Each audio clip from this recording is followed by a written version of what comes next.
On va commencer par quelques éléments de généralité sur l'épidémiologie et la présentation clinique de la polyarthrite rhumatoïde. Donc, la polyarthrite rhumatoïde est un rhumatisme extrêmement fréquent qui concerne entre 0,3 et 0,8% de la population générale, avec un âge moyen de début de 50 ans et une nette prédominance féminine de la pathologie. Vous voyez que le ratio est finalement d'un homme pour 3 femmes. Elle concerne essentiellement la femme en âge de périménopause. Il existe, ceci dit, des formes à début juvénile dès l'âge de 16 ans ou des formes à début très tardif chez des patients de plus de 65 ans.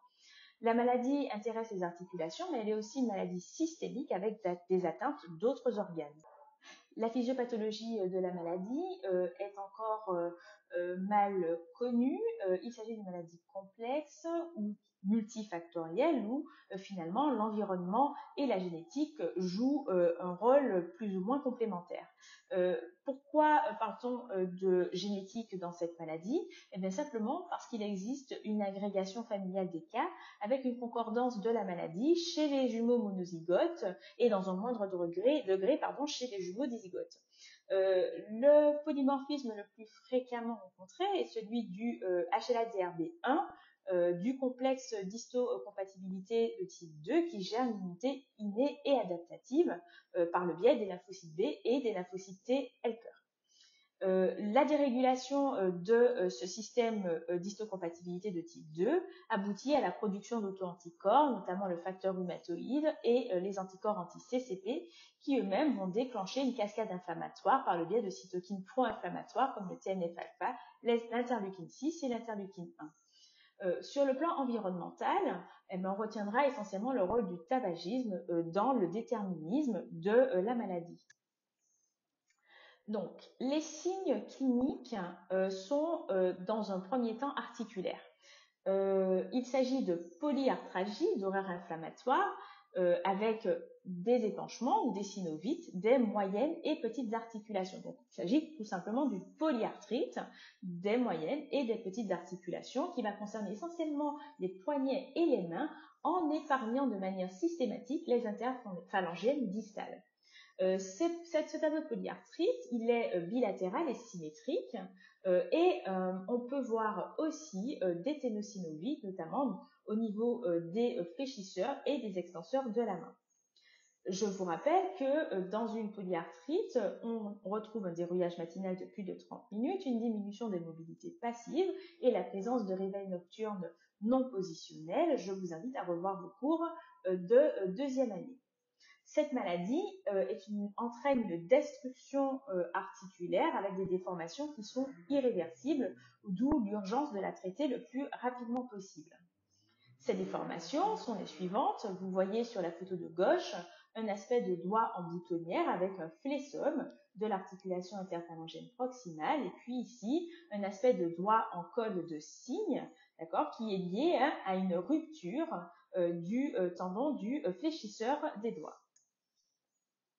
Ici, les explications concernant la déformation boutonnière et la déformation en col de cygne. Vous retrouverez aussi le coup de vent cubital, c'est celui qu'il faut retenir particulièrement, qui correspond en fait à une déviation latérale des articulations métacarpophalangiennes vers l'ulna. Le pied triangulaire, qui est une connaissance de rang C, n'est pas à retenir, mais pour votre culture générale, il convient de savoir que cette espèce de déviation de coup de vent fibulaire est une conséquence de la destruction articulaire au niveau des métatarso-phalangiennes dans la polyarthrite rhumatoïde. Il existe des manifestations extra-articulaires puisque nous l'avons dit que c'est une maladie systémique. Ces manifestations extra-articulaires sont inconstantes et constituent parfois un facteur de sévérité de la maladie pouvant menacer le pronostic vital.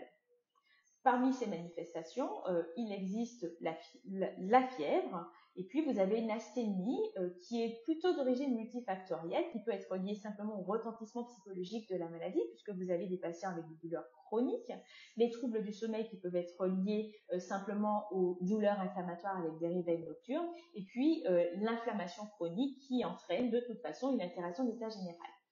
On peut retrouver un syndrome sec quand le patient présente un syndrome de Bougreau-Sjogren associé. Il s'agit d'une maladie auto-inflammatoire systémique que vous apprendrez au cours du module d'immunologie. La manifestation clinique extra-articulaire à connaître, car la plus fréquente et grévant le pronostic vital des patients, est l'atteinte pulmonaire. Cette atteinte pulmonaire, elle peut toucher l'ensemble des compartiments du poumon, allant de la bronchiole, donc faire une bronchiolite, de la plèvre, avec la pleurésie, la présence de nodules rhumatoïdes qui peuvent faire suspecter un cancer pulmonaire, et on va souvent aller biopsier pour faire le diagnostic, et puis la pneumopathie interstitielle qui est la plus fréquente, souvent asymptomatique car d'évolution très longue, et vous avez des facteurs de risque qui sont associés à l'émergence en fait de ce phénotype clinique, qui sont le sexe masculin, le tabagisme et la présence de nodules rhumatoïdes que l'on verra sur la prochaine diapositive, et la positivité des facteurs rhumatoïdes et des anticorps anti-CCP ou ACPA. Cette pneumopathie interstitielle, je vous ai dit, elle est extrêmement importante à rechercher car elle est associée à une surmortalité dans la polyarthrite rhumatoïde, et cette surmortalité, elle va bien au-delà de celle des facteurs de risque cardiovasculaire que l'on retrouve aussi chez ces patients présentant une polyarthrite rhumatoïde. Les autres manifestations, comme on l'a dit précédemment, les nodules rhumatoïdes, qui souvent apparaissent après quelques années d'évolution de la maladie, et on les retrouve chez les patients qui ont volontiers des anti-CCP positifs, voire même fortement positifs. Ils sont en général situés dans les zones d'extension des membres, ils sont sous-cutanés, fermes et mobiles. Attention, le caractère mobile est très important puisque vous savez que une lésion qui est non mobile par rapport au plan cutané est plutôt d'origine cancéreuse. Et puis l'autre particularité de ces nodules, c'est qu'ils sont complètement indolores.